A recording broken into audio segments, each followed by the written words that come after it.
Yeah, hey everybody. This is David Skarica. Hope everybody's doing well. Um, um, so yeah, sorry for the lack of videos.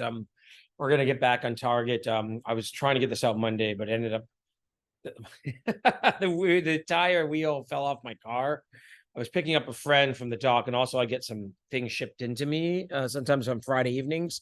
Because the island I live on is kind of smaller and more remote. There's some good food services in Nassau that get, nice steaks, um, oysters, stuff of this nature. And I pick it up on Friday. So my friend was coming on the same boat. And then I heard this rattling going on in my car. I've had some few issues with my car. And then long story short, I have this big hill that goes up to it's kind of, a bit of rough. And pretty close to my house, luckily within a few hundred yards, the wheel fell off. And then we were looking for the proper, like the proper studs and the proper, things. And no, we couldn't find them for this make. So I'm going to order from the States and wait another week or two. So luckily, I can, I can get by, but yeah. And then I spent a couple of days just running around looking for this stuff. So, yeah, I've had a bit of Murphy's Law here. All the power surges we get here is why I'm going solar probably next year. I've fried a couple of my receivers, the board of my fridge. I'm working off my mini fridge now. So my life is, and again, like getting this kind of stuff, it's not, you order it and then it takes a few weeks, or you try to find it in Nassau, but it's tough to find on the island. I guess the price of living in paradise, you could say, you know.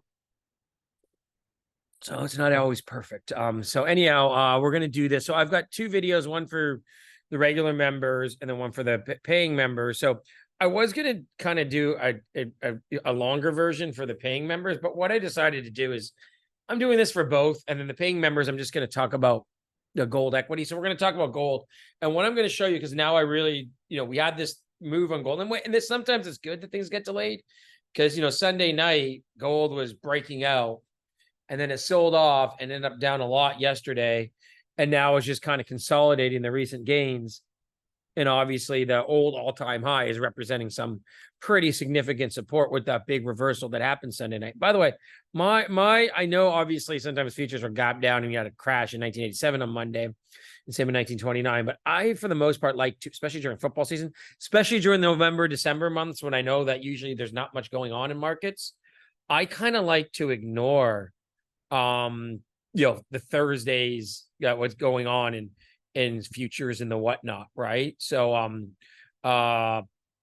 so basically I like to ignore that. So what we're gonna look at here, because it's just like, because stuff like that happens and you're better off and never even seen that gap up, in gold stock. So what we're gonna look at for this, the theme of this video is the HU, sorry, the XAU index here. And we're going to look at gold and gold stocks during the times when the Fed goes from raising rates to neutral and then cutting rates. And we're going to show you that gold stocks almost always, that early stage of the bull market or that early stage of the loosening cycle, gold stocks almost always are the top performing sector in the market, especially after it comes after an interest rate hike. So we're going to start back. We're going to go back to the 90s. I could go back to the 80s, but I'm just going to, I don't want to, I'm going to give you just 4 examples. I think that's enough. Maybe at one point for my paying members, I'll go back and do like every cycle going back for 100 years or something. But like, for now, I just want to show this. So this is, first of all, let's look at gold back in the 90s. And the Fed began to cut rates here in early 95. You can see gold was hanging around 370. And it went to 420, and the gold stocks did even better. It's more the gold stocks for the purposes of this. You see the gold stocks, XU was at 100, and it went to 155. So they went up 55%. And even though the S&P had a great run from early 95, the S&P, you can see, went from about 460 to about 650. So it's still, even though that's a really nice move, 690 would actually be, a 50% move from 460. So like gold stocks did outperform during that first little move. Actually, and the peak was here in early 96.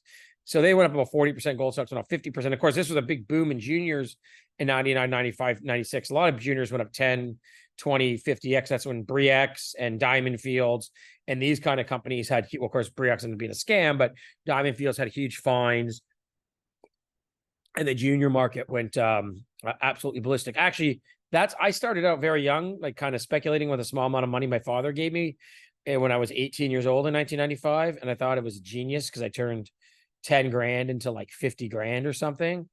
And then, I lost, I would say I lost 2/3 of those gains. Like it went down to 20 because of all the gold stocks blowing up. It was kind of a learning lesson for me. But I was 18, 19 years old, wasn't writing the newsletter yet. So anyhow, I loved learning that. Didn't love learning that lesson, but that was the first boom I've ever seen. What I'm trying to say is I was only 18, 19, 20 at the time, from 95 to 97, but that was probably still the best junior market I've ever seen. Even better than the 2000s or 2009 and 2011. There were just all these stocks. I still remember Arizona Star, Corriente, and these stocks didn't go from like penny stocks, 20 cents to $1. These stocks went to being, I think Arizona Star went from under $1 to being a $10 stock. Corriente went from a penny stock to being $20. So there were all kinds of stocks that were trading at like, high single digits, double digits in terms of dollars, and the junior market. I still remember it at the time.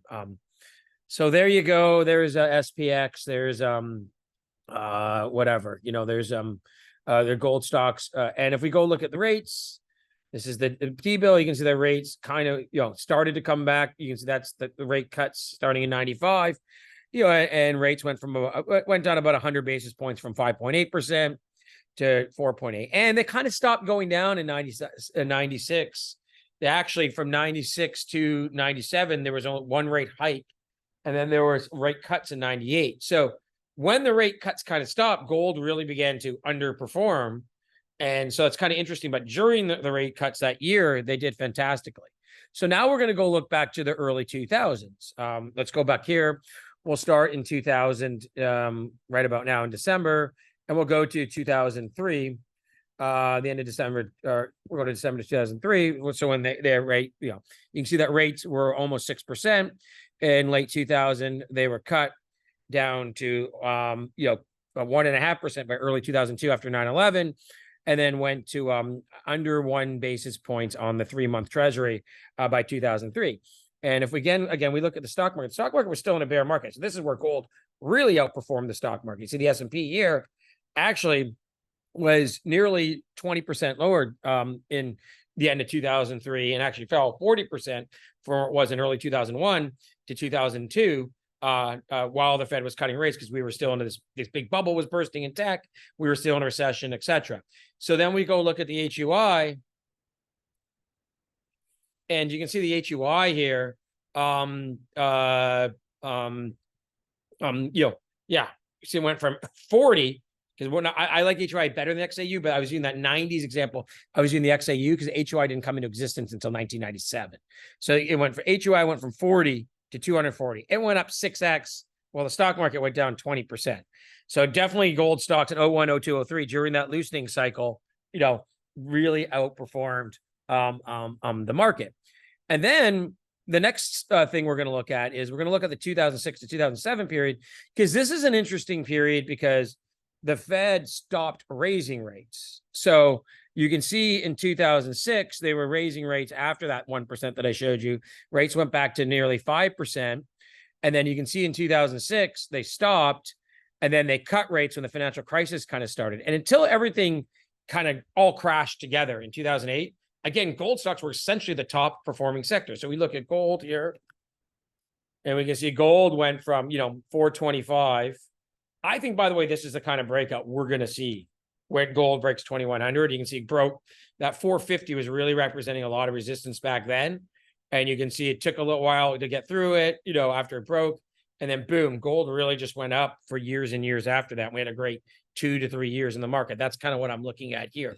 So if we look at the HUI kind of was in this trading cycle from 2004, 2005. And it went from about 250 to about 170. And look at this huge move up here. Again, when the Fed basically got near the end of the rate cuts, and then go look at this into 2008, you can see the HUI continue to rally. So the HUI went from when the Fed kind of stopped raising rates and anticipated it. And then, the HUI went from 170 to 500, tripled.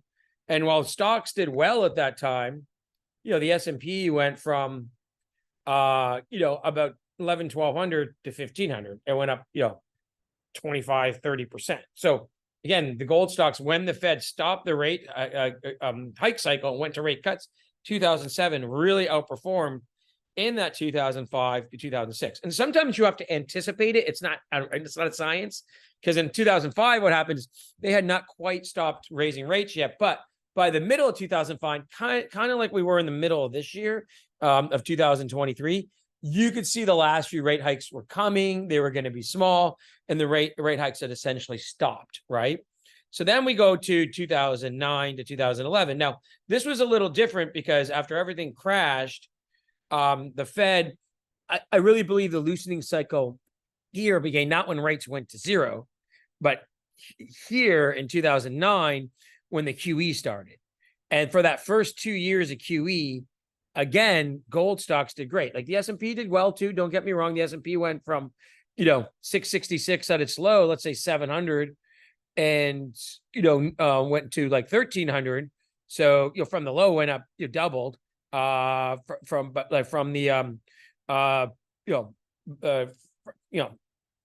say like where it was earlier in that year, went up 70, 60 or 70%. So you did very well. But if we go look at gold and gold stocks, like gold itself, gold went from, 700 after the crash and was at 900.